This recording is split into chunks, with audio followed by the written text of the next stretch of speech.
ప్రభు యొక్క ఘనమైన నామాన్ని బట్టి ప్రతి ఒక్కరికి దేవుని పేరిట వందనాలు చెల్లిస్తూ ఉన్నాను. ఈరోజు దుష్టుడైతే మరి ఎవరైతే అవిశ్వాసంగా ఉన్నారో వారి జీవితంలో పనిచేయడాన్ని చాలా సులువుగా ఎంచుకుంటూ ఉంటాడు. ఒక వ్యక్తిని పడగొట్టాలంటే ముఖ్యంగా దుష్టుడు ఏం చేస్తాడంటే వారి యొక్క విశ్వాసాన్ని దొంగలించాలని కోరుకుంటాడు. ఎవరిలోనైనా విశ్వాసాన్ని దొంగలించగలిగితే వారి కళ్ళకి గుడ్డితనం కలుగు చేయడానికి వాడికి ఎంతో సులువుగా ఉంటుంది. కాబట్టి ఈరోజు మనోనేత్రాల్ని గుడ్డితనంలో ఉంచేలాగా సాతాను శ్రద్ధ తీసుకుంటూ ఉంటాడు.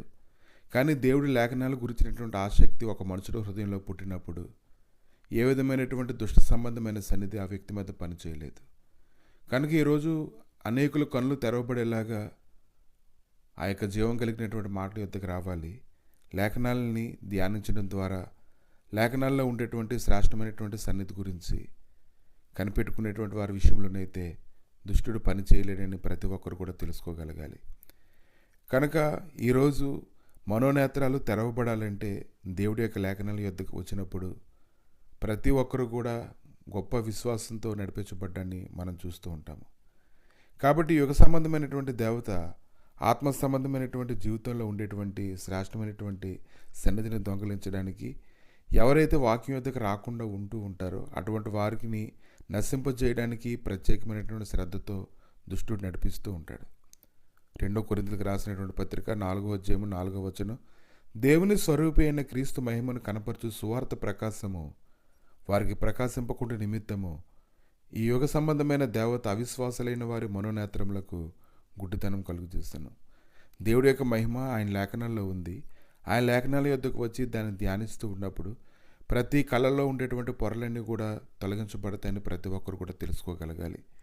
దేవునిలో వాక్యానికి ఎంతో శక్తి ఉంది కనుక ఆ యొక్క శక్తితో నింపబడాలంటే యుగ సంబంధమైనటువంటి దేవత చేతి చిక్కకుండాట్లుగా అవిశ్వాసంతో జీవించడం కాదు, కానీ విశ్వాసం కలిగినటువంటి వారితో జీవించడం ద్వారా ఆత్మీయంగా బలపడి అన్ని విషయాలను కూడా జయించగలిగేటువంటి శక్తిని పొందుకుంటాము.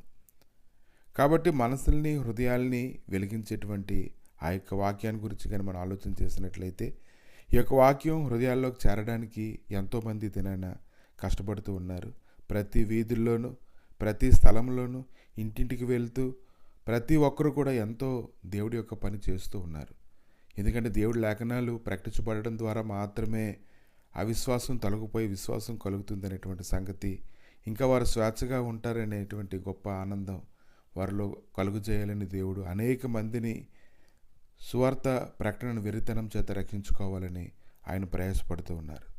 ఆదికాండం 1:28 దేవుడు వారిని ఆశీర్వదించినట్లనగా మీరు ఫలించి అభివృద్ధి పొంది విస్తరించి భూమిని నిండించి దాన్ని లోపరుచుకోండి, సముద్రపు చేపలను ఆకాశ పక్షులను భూమి మీద ప్రాకు ప్రతి జీవిని ఏలుడని దేవుడు వారితో చెప్పాను. ఆయన నువ్వు ఆశీర్వాదంగా ఉండడం, మహిమకరంగా మారడం, ఇంకా ఆయన కొరకు శ్రేష్టమైనటువంటి జీవితం జీవించడం అనేది దేవుని యొక్క ప్రణాళికలో ఒక భాగమై ఉంది. కనుక క్షేమమైన కలిగినటువంటి శ్రేష్టమైనటువంటి జీవితంలోని నేను ప్రవేశపెట్టాలని ఆయన కోరుకుంటూ ఉన్నప్పుడు అటువంటి లేఖనాల యొక్క మహత్యాన్ని ప్రతి ఒక్కరు కూడా ఎరిగితే అది ఎంతో మంచిది. కాబట్టి ప్రతి ఒక్కరి విషయంలో కూడా దేవునికి ఒక శ్రేష్టమైనటువంటి ఉద్దేశాన్ని కలిగి ప్రతి ఒక్కరిని నడిపిస్తూ ఉన్నప్పుడు వారి జీవితంలో సమృద్ధి అయినటువంటి లేఖనాలు లేకపోయినట్లయితే అనేక ఆలోచనల చేత వారు వేడవబడి అవిశ్వాసంలో పడి తమ దురాశ్చేత మరలు గొల్పబడి పాపం పరిపక్వమై గర్భం ధరించి ఎంతో బంధకాలు కలిగినటువంటి జీవితంలోకి వెళ్ళిపోతూ ఉంటారు. కనుక ఇటువంటి బంధకాలు కలిగినటువంటి స్థితిలో నుంచి తప్పించడానికి ప్రభు సువార్త అనేటువంటి ఒక ప్రకటన చేత ఆ సువార్తలో ఉండేటువంటి గొప్ప మహత్యం కలిగిన మాటల చేత ఆయన విడిపించడానికి ఆయన శక్తిమంతుడు ఉన్నాడు. కనుకనే ప్రతి ఒక్కరికి అనుదినము కూడా ఆయన లేఖనాలను అనుగ్రహిస్తూ ఉన్నాడు. ఆ లేఖనాల ద్వారా వారిని విడిపిస్తూ ఉన్నాడు, బలపరుస్తూ ఉన్నాడు. ఆ లేఖనాలు వినడం ద్వారా దానిని ధ్యానించడం ద్వారా గొప్ప కార్యాలు అనేక మంది చూస్తూ ఉన్నారు. కాబట్టి దుష్టుడు ఏదైనా చేయాలనుకుంటే అవిశ్వాసంగా ఉండేటువంటి వారి జీవితంలోనే దుష్టుడు పెత్తనం చేయగలడు. కానీ ఎవరైతే ఆయన లేఖనాల యొద్దకు వచ్చి ఆయన గుమ్మం గడపల యొద్ద కనిపెట్టుకొని ఆయన లేఖనాలు పొందుకుంటారో వారందరి జీవితంలో ఆయన యొక్క సన్నిధి బలంగా పనిచేస్తూ ఉంటుంది. కాబట్టి ఈ ఉదయకాలాన్ని ప్రతి ఒక్కరు కూడా లేఖనాలు నిర్లక్ష్యం చేయకుండా అలాగే విశ్వాసం కలిగినటువంటి వారితో సహవాసం చేస్తూ దివారాత్రులు దాన్ని ధ్యానించడం ద్వారా గొప్ప ఆత్మ సంబంధమైనటువంటి జీవితంలోకి అడుగుపెట్టి జయ జీవితాన్ని పొందుకుంటారు. ప్రభా, ఈ ఉదయకాలాన్ని నాయన నీ సన్నిధిలో ప్రార్థన చేసి వేడుకుంటుండగా, దేవ ఎంతమంది అయితే గుడ్డితనంలో ఉన్నారో తండ్రి, ఆ గుడ్డితనంలో ఉన్నటువంటి వారు అందరి విషయంలో ప్రభా నాయన నీ సువార్త చేత, నీ మహిమకరమైన లేఖనముల యొక్క బలము చేత తండ్రి వారు విడిపించబడుటకు తండ్రి, అనేకులను లేవనెత్తండి, అనేకులు నీ పని చేయగలుగుటకు సహాయం దయచేసి, అనేకులను అవిశ్వాసంలో నుంచి తొలగించి విశ్వాసంలోనికి నాయన దేవ నడిపింపబడినట్లుగా సహాయం దయచేయమని, నీ గొప్ప కృప దయచేసి ప్రతి విషయంలో తండ్రి నాయన కలవరంలోంచి విడిపించబడి బలపరచబడినట్లుగా కృప దయచేయమని యేసుక్రీస్తు నామములో అడిగి వేడుకుంటున్నాము తండ్రి. ఆమేన్.